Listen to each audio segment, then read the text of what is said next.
niin, päivä 2. Kello on... Mitä kello? Puoli 8 aamulla. Tänään on bassojen vuoro. Johnny, kerro vähän mietteitä, fiiliksi. Ei tässä mitään. Hyvin nukuttu yö takana. Nyt kahvia, päivän lehdet, pussipuuroa, banaania ja ehkä pieni happihyppely. Oletettavasti Arttu tulee 10 paikalle. Päästään tykittämään. Ei haittaisi vaikka tulisi aikaisemmin. Katsotaan miten päivä etenee. Meneekö hermo missä vaiheessa?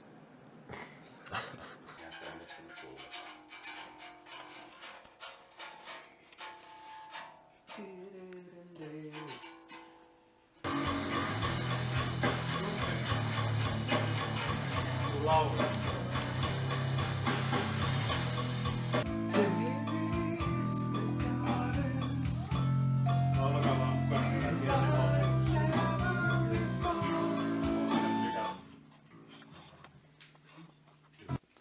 Mikäs tää bassosysteemi? No niin, meillähän menee basso tulee tuohon boksiin ja siitä mennään sitten suoraan pöytään. Ja sitten toinen linja lähtee tähän Marshallin JCM 800 nuppiin, kitaranuppiin, ja siitä se menee tuohon Torpedo Captoriin ja siitä sitten Ambekki mallinnus ja kaappi ja pöytään. Niistä kahdesta muodostuu tämä bassosound. Se on vaan mun bassotekniikka, niin se selittää, kun mä en itse viitsi. Miten on toistaiseksi bassoäänitykset sujunut? Yllättävän hyvin. Heti kun sä kroksit jalkaan, niin rupes homma toimii. Niissä on taikaa. Näissä on taikaa ja näitä ei voi hylätä enää ikään. No. Onko nyt niinku 5. biisi lähtee vai 6? Puoli väli taitaa olla. Mm. About.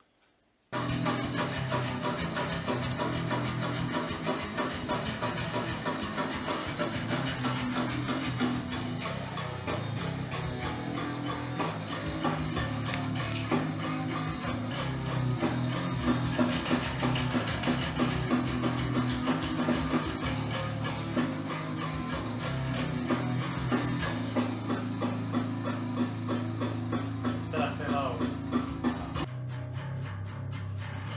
Tämä se vei ainakin johonkin väliin. Mutta se tulee siis ihan tasaisesti niinkö? No vetäänpä sitten vaikka alusta. No mä voin vaikka soittaa tossa.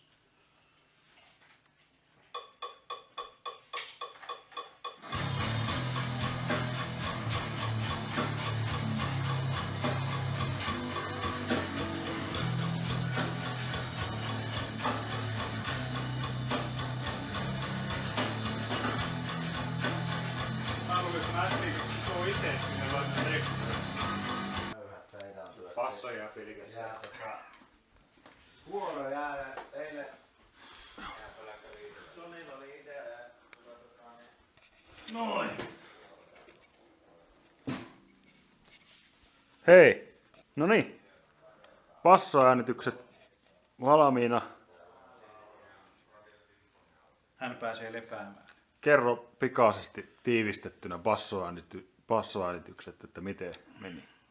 No meni loppupeleissä ihan hyvin. Niin kuin perinteisesti muutamia semmoisia juttuja piti vielä katsoa vähän uusiksi, mutta menikö siihen 4 tuntia, 5 tuntia kaikkinensa, niin se kun on rummulla tehty hyvät pohjat ja homma toimii, niin eikä siinä. Joo. Ei muuta. Se oli nättiä Nättiä naputtamista. oli. Helppo oli näpyttää. Joo.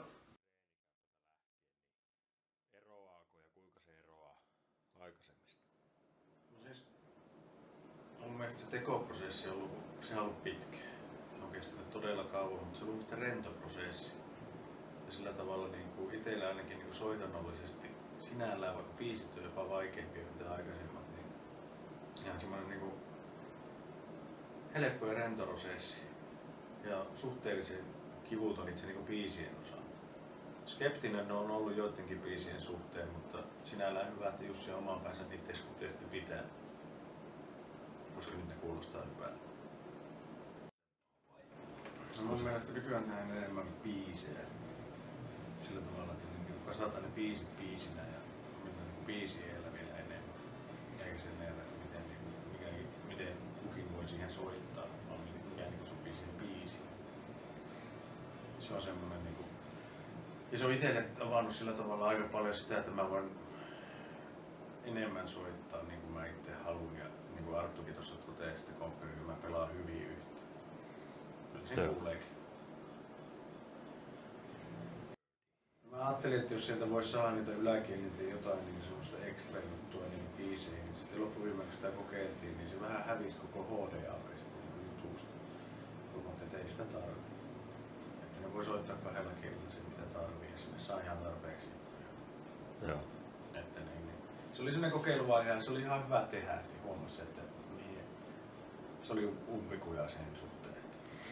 HDAV ei tarvitse kuin 2 kieltä. Niin. Se osaa sitä soundia varmaan. Bändin soundia. Se. Tää on yksi biisi, mä en tiedä kuuluuko se sinne taustalle, kun se soittaa tuolta komppiketaroita. Niin tähänhän kokeiltiin. Tässä oli se 5-kielinen basso ja siinä oli silloin se proge-väliosa. Mutta sehän meinattiin haudata koko biisi sen takia, että se ei vain toimia. Joo. Mutta nyt sitten kun palattiin Birdiin ja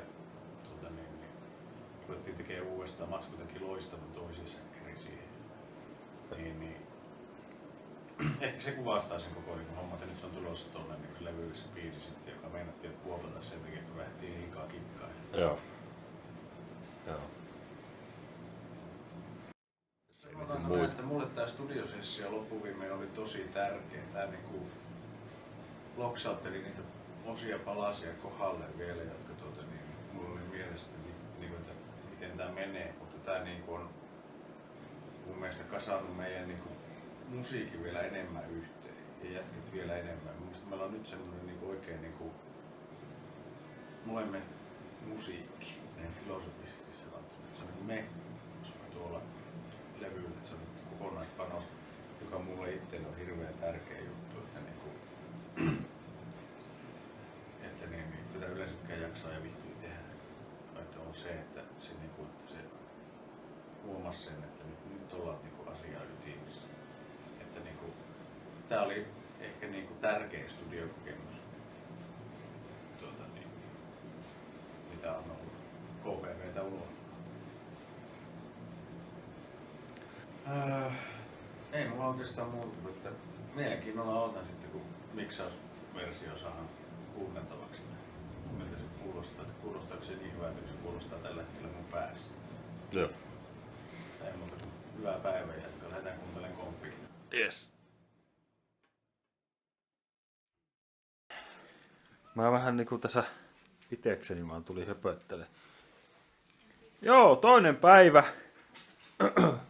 Komppiosasto on valmis. Annetaan tilaa nyt nulle kitararunkkareille. Ne onkin semmosia runkkareita, että... Voi. Hyvä fiilis.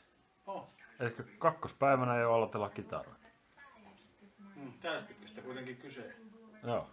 Ja kello ei ole vielä yhtä. Ei vois paremmin oikeastaan mennä. Ei oikeastaan voi. Mutta basso 1,5 päivää. Joo. Ollaan tyytyväisiä.